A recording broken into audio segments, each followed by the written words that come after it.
All right, for this video, we've got 9 movement snacks we're going to play with. First, we're gonna get the hands and wrists warmed up. Just get used to loading the hands, the wrists, put some weight into them, move them around, find some different positions. We want strong, healthy, happy, flexible wrists because we're gonna be loading those wrists with some other positions. So let's get ready for that. Also good for the shoulders here. Shake things out, make a fist, do some wrist circles if you like. Now we'll stretch the wrist extensors. You can bend your elbows as much as you'd like here. Making a strong fist and then flattening the backs of the hands down on the floor. Should feel pretty good if you've never done this before. Hopefully you're doing these often. 2 minutes of wrist hand work. Here I'm doing some interlocking bracelet circles, trying to keep the wrists together. Feels good on the elbows and the shoulders as well. I've got 30 seconds. I'm gonna raise up onto the fingertips in some different ways.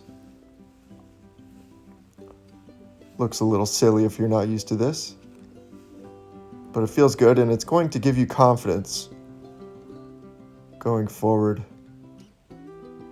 If you take the knees off the ground, obviously you're going to have more weight to put into the hands, loading it a little bit more towards the end here. Next, we'll go into a rest for 15 seconds. Resting the hands, and we're going to set up for bird dog in the quadruped position. I want to pull the belly button up a little bit to flatten out that low back. I'm trying to take the arch out of the low back, and now I'm extending opposite limbs. Right leg back, left arm forward. And you can see I'm really pressing through the heel. I'm trying to get that heel as far back away from the body as possible. And we're only holding a few seconds on each side, just to get a nice extension. Try to keep the hips from twisting up out of line too much. Low back looks pretty flat. This one is worth recording yourself, just to make sure you've got pretty good form. And then you can send it to me if you'd like. Happy to review it for you. 10 more seconds here. Take some deep breaths. Finish strong. 5, 4, 3, 2, 1. Rest for 15 seconds. We'll set up for another pressing movement. Down dog press. So we'll set up in this kind of kneel down position. I'm going to set the shoulders down. I'm going to push the hands firmly into the floor. We're protracting the shoulders, rounding the back, and then just lifting the hips way up into the air. And I'm only holding it for a second or two at the top. Feeling a little calf stretch, trying to straighten the legs, and then boom, right back down. Set the shoulders again, stomach in, hips up. Pretty simple, but notice I'm not holding it for a very long time like a normal yoga downward facing dog. I'm just focusing on that pressing movement, getting the knees off the floor and straightening the legs.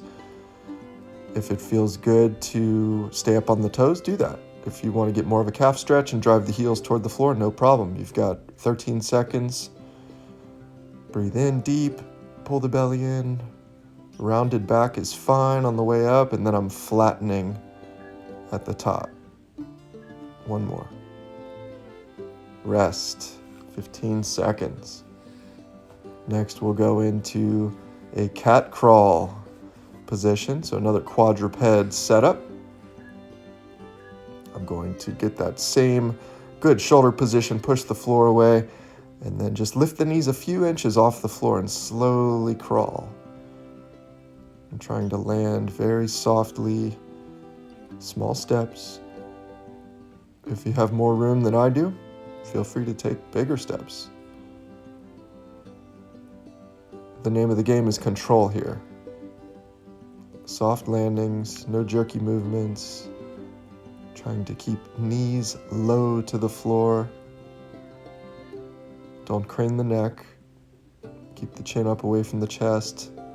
You can even look forward a little bit more than I am here if you'd like.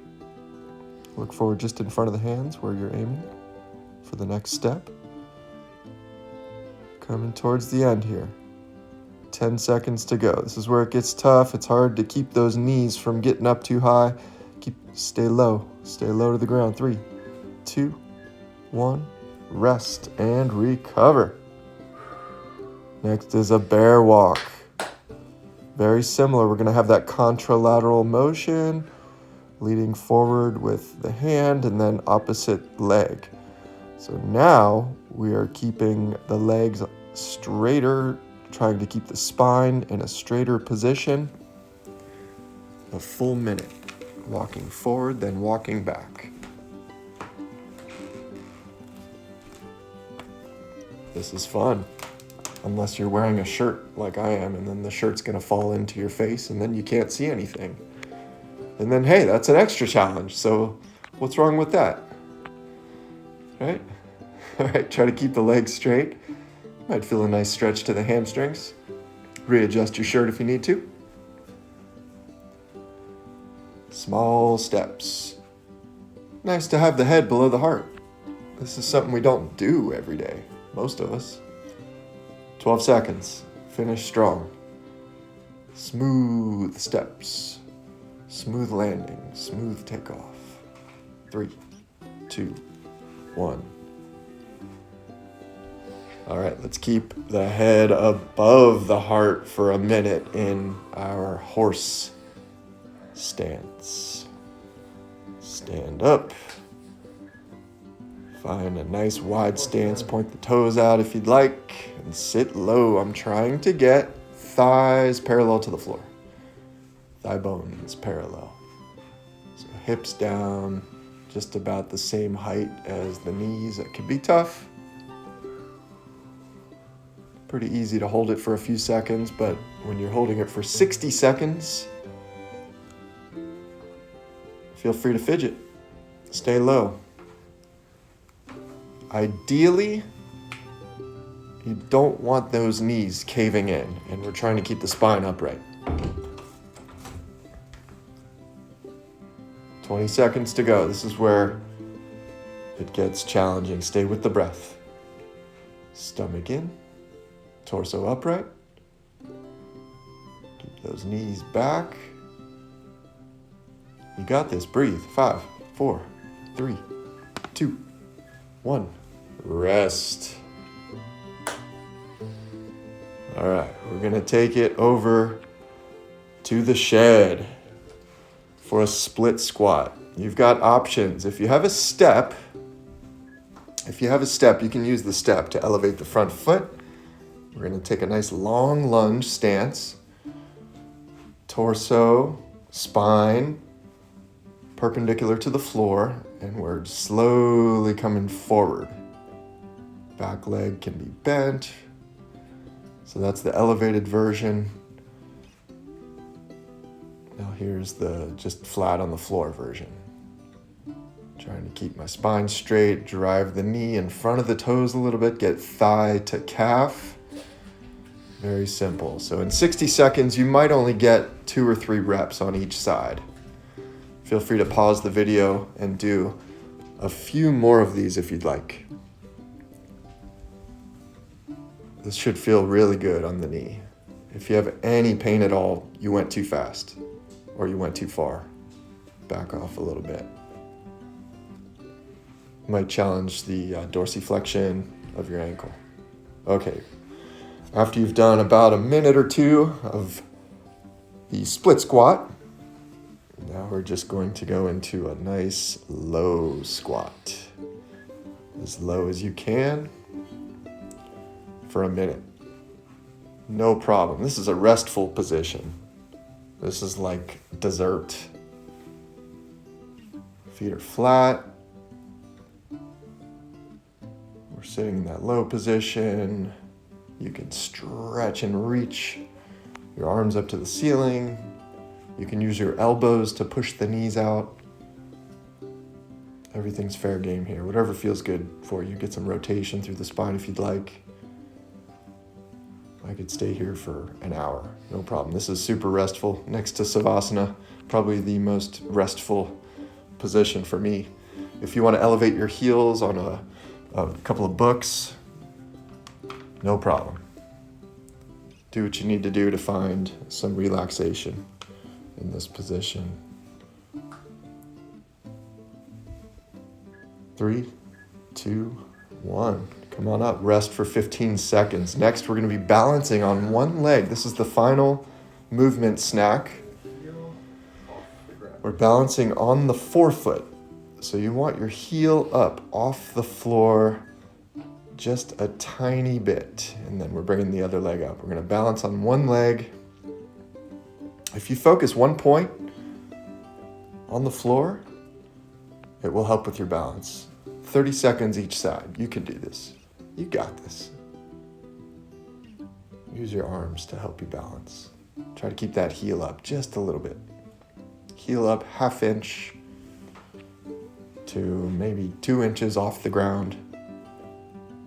And if you can lock the standing leg, that's a bonus. We'll switch sides now for another 30 seconds. You can see my right leg. I'm trying to get it a little more straight, trying to contract those quadriceps muscles.